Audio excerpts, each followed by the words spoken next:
los cementerios sujetos a la administración del Estado o de las municipalidades no podrá impedirse por ningún motivo la inhumación de los cadáveres de las personas que hayan adquirido o adquieran sepulturas particulares o de familia, ni la inhumación de los pobres de solemnidad. Esta iniciativa, conocida como Ley de Cementerios Laicos, fue promulgada por el presidente de la República, Domingo Santa María, y su ministro del Interior, José Manuel Balmaceda, el 2 de agosto de 1883. No obstante, dictar esta ley representó reconfigurar completamente el ceremonial mortuorio que se aplicaba en Chile desde la época de la conquista. Los conquistadores españoles, tal como se hacía en Europa, introdujeron en las colonias americanas la práctica de enterrar los cadáveres en las iglesias, cuando los deudos del difunto podían pagar esta distinción, o en un patio inmediato al templo si el muerto pertenecía a las clases más pobres. Esta costumbre, contraria a los más básicos principios de higiene y salubridad pública, contribuyó a propagar epidemias, convirtiendo a las iglesias en verdaderos focos de infección. El aire que se respiraba en ellas cuando permanecían cerradas era tan intolerable que era necesario abrir las puertas a diario al amanecer para ventilarlas antes que acudieran los fieles. A consecuencia de algunas funestas epidemias, se trató de reformar esta práctica. Fue así como el rey Carlos IV, el 27 de marzo de 1789, vía Real Cédula, ordenó estudiar la construcción de cementerios a sus virreyes del Perú, Nueva España y Nuevo Reino de Granada, a los presidentes y gobernadores de mis reinos de las Indias e Islas Filipinas y demás ministros que ejercen mi vicepatronato real, y ruego y encargo a los muy reverendos arzobispos y reverendos obispos de las iglesias metropolitanas y catedrales de los mismos dominios, que cada uno por su parte informe con justificación y la verdad posible acerca del insinuado establecimiento con consideración a las circunstancias territoriales respectivas, el número que se necesita en cada población con proporción a su vecindario, a lo que podrá ascender su costo por un prudente cálculo, y de qué arbitrios o medios se podrá echar mano para que tenga efecto su construcción con el menor gravamen posible de mi real erario. El rey Carlos IV reprodujo, por medio del grabado, un plano formado en Madrid de lo que debería ser un cementerio, al que pudieran ajustarse los proyectos que se hicieran en las diversas provincias de la monarquía, como lo ordenó. Ambrosio O'Higgins recibió la cédula real el 10 de agosto de 1789 y en enero del año siguiente, en 1790, la comunicó oficialmente al intendente de Concepción, y tanto en esa provincia como en la de Santiago, los subdelegados de los distritos o partidos y los oficiales que desempeñaban cargos de ingenieros debieron conformar presupuestos sobre los costos de los cementerios en las distintas localidades. Esos presupuestos variaban considerablemente entre sí, pero todos ellos imponían gastos que no era posible atender sin auxilio del Tesoro Real. El intendente de Concepción, Francisco de Mata Linares, en nota del 8 de marzo de 1792, escribió al secretario del rey, Silvestre Collar: de las 2 ciudades y 15 villas que tiene esta provincia, solo su capital tiene propios que merecen el nombre de tales en la actualidad.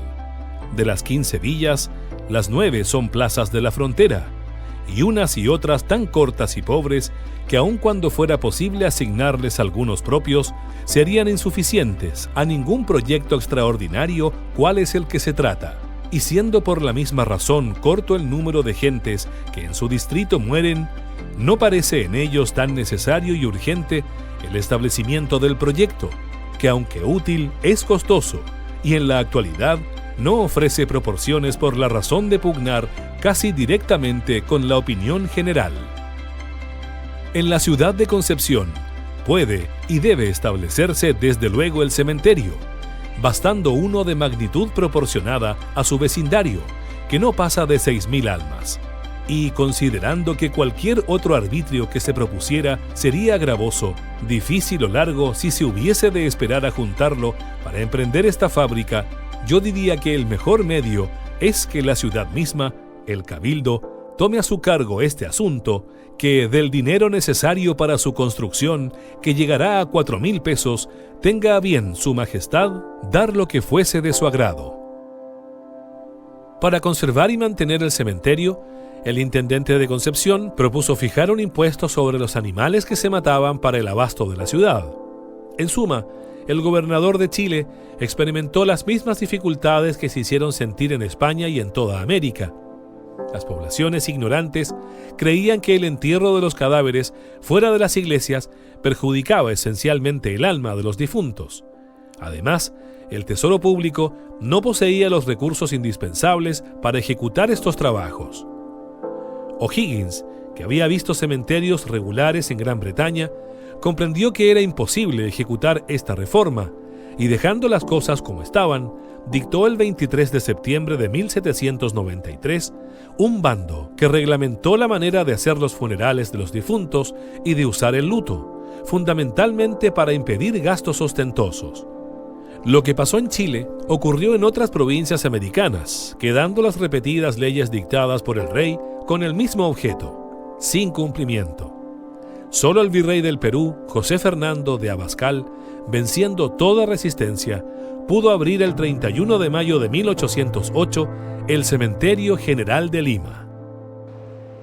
Hemos visto la férrea oposición y resistencia a la construcción de cementerios fuera del terreno de las iglesias, es decir, extramuros.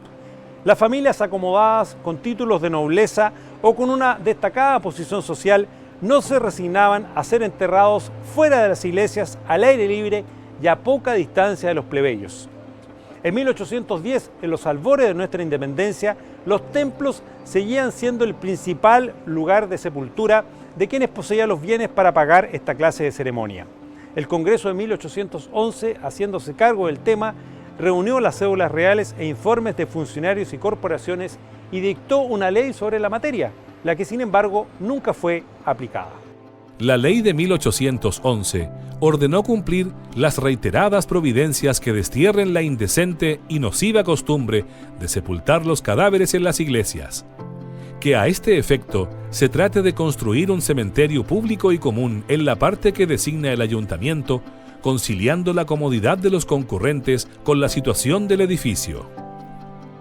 2 años después, el 6 de julio de 1813, la Junta Gobernativa dictó un decreto que solo dispuso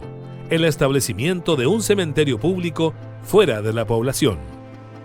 Y 6 años más tarde, el 2 de septiembre de 1819, el Poder Legislativo, acogiendo una propuesta del Director Supremo, Bernardo O'Higgins, dictó una ley para establecer cementerios, considerando que ya se han tocado muy de cerca los funestos resultados de la sepultación de las iglesias, que a las veces no se frecuentan por muchos católicos o por temer el castigo de una enfermedad epidémica, o por no ser tolerable el terrible fetor que se difunde por todo el templo.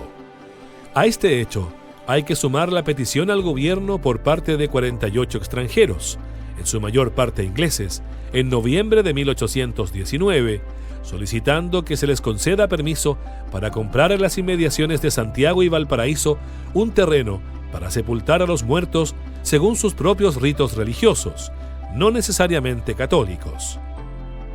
El Director Supremo Bernardo O'Higgins no vaciló en acceder a la solicitud y el 14 de diciembre de ese año decretó que es muy justo que los extranjeros residentes en Chile hagan las funciones funerales de sus difuntos según los ritos de sus creencias. Estos actos en nada contrarían los de nuestra religión católica. Ellos se han conducido hasta el día con la mejor política, sin mezclarse directa ni indirectamente en materias de creencia. En su virtud, se concede a los suplicantes la licencia que piden para comprar en esta ciudad y en la de Valparaíso un terreno, a propósito destinado a hacer en él sus ritos fúnebres. A fines de 1821, la comisión nombrada por O'Higgins para resolver dónde emplazar el cementerio de Santiago, eligió el potrero que se extendía al noreste del Cerro Blanco, de propiedad de la Recoleta Dominica, y obtuvo de los padres de esta la cesión perpetua de esa propiedad. El hoy populoso barrio Ultra Mapocho era en aquella época un lugar muy lejos de la ciudad, cruzado de huertas y quintas, de chacras y siembras. No obstante, los hombres de fortuna se resistían a esta reforma y afirmaban que si el cementerio capitalino era útil para los pobres, ellos continuarían con la práctica tradicional y pedirían permiso para enterrar a sus deudos en las iglesias, aunque los costos de los derechos a pagar fueran mayores.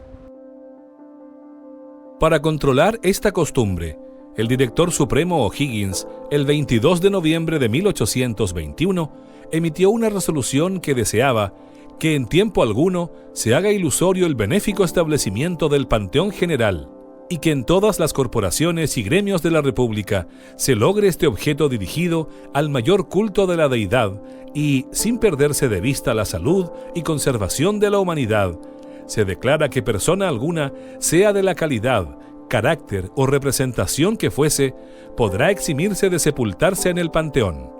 En consecuencia, los que lo solicitaren incurrirán en la multa de 500 pesos aplicados para los fondos del mismo panteón. Finalmente, el domingo 9 de diciembre de 1821, se inauguró el Panteón General Capitalino en una ceremonia de singular regocijo para Santiago. El gobierno arregló un lúcido programa de fiestas para solemnizar la apertura del cementerio. Concurrieron a ese acto todas las autoridades civiles, militares y eclesiásticas. Las tropas y un inmenso concurso de gente. Fue nombrado primer administrador don Manuel Joaquín Valdivieso y capellán el presbítero don Eugenio Valero. No obstante, recién establecido, muchas familias acomodadas se negaban a ir con sus deudos a una distancia tan lejana y siguieron con la antigua costumbre de enterrar en las iglesias, camposantos de los conventos y monasterios. En ese marco, se decretó el 31 de julio de 1823 que desde el 1 de noviembre de ese año no se sepultase cadáver alguno en las iglesias ni en ningún otro lugar dentro de las poblaciones del Estado, bajo la pena de quedar suspendidos de sus funciones los párrocos, prelados, ecónomos o encargados de los templos. El debate sobre los límites de las atribuciones de las autoridades civiles y religiosas siguió siendo álgido. Sin embargo, la Iglesia paulatinamente fue perdiendo su carácter hegemónico ante el avance de las ideas liberales. Es así como el 10 de enero de 1844 se sanciona una ley que amplió la tuición civil de los cementerios, autorizando al presidente de la República para que por el término de 4 años pueda fijar los aranceles de los derechos que han de cobrarse en los cementerios públicos, autorización que se renovó, también por ley, en 1852 y en 1857. Otro hito en esta pugna se plasma con el decreto supremo dictado por el presidente Federico Errázuriz Zañartu el 21 de diciembre de 1871, cuyo primer artículo indicaba que, dentro del recinto de cada uno de los cementerios católicos existentes en el Día de la República, se destinará un local para el entierro de los cadáveres de aquellos individuos a quienes las disposiciones canónicas niegan el derecho de ser sepultados en sagrado. Para mayor claridad, los artículos siguientes precisaban que los cementerios que desde la fecha de este decreto se erijan con fondos fiscales o municipales serán legos y exentos de la jurisdicción eclesiástica, destinándose a la sepultación de cadáveres sin distinción de religión o secta a que los individuos hubieran pertenecido en vida. Habrá en ellos un departamento para sepulturas de familia o de propiedad particular que se adquieran por compra y otro destinado a sepultar en común a los pobres de solemnidad. Estos artículos delimitaron claramente el poder incontrarrestable que tenía la Iglesia incluso dentro de sus propios cementerios. Además, el decreto autorizó la construcción de cementerios particulares por cuenta de corporaciones o sociedades, pero solo fuera de los límites urbanos de las poblaciones y previa licencia de la municipalidad respectiva, la cual calificará las ventajas de su situación local con relación a la salubridad pública. Hemos visto a través del presente capítulo de la Cámara de la Historia cómo evolucionó una costumbre colonial a través de diversas disposiciones, decretos, cédulas reales y leyes, y se consagró legalmente la obligación de quitar todo tipo de separación, muros y rejas entre católicos y disidentes de los cementerios prohibiéndose además el entierro en iglesias y parroquias. A esta ley de cementerios laicos se sumaron las de matrimonio civil y registro civil de 1884, ambas del presidente Domingo Santa María, que consagraron legalmente la separación entre la Iglesia y el Estado.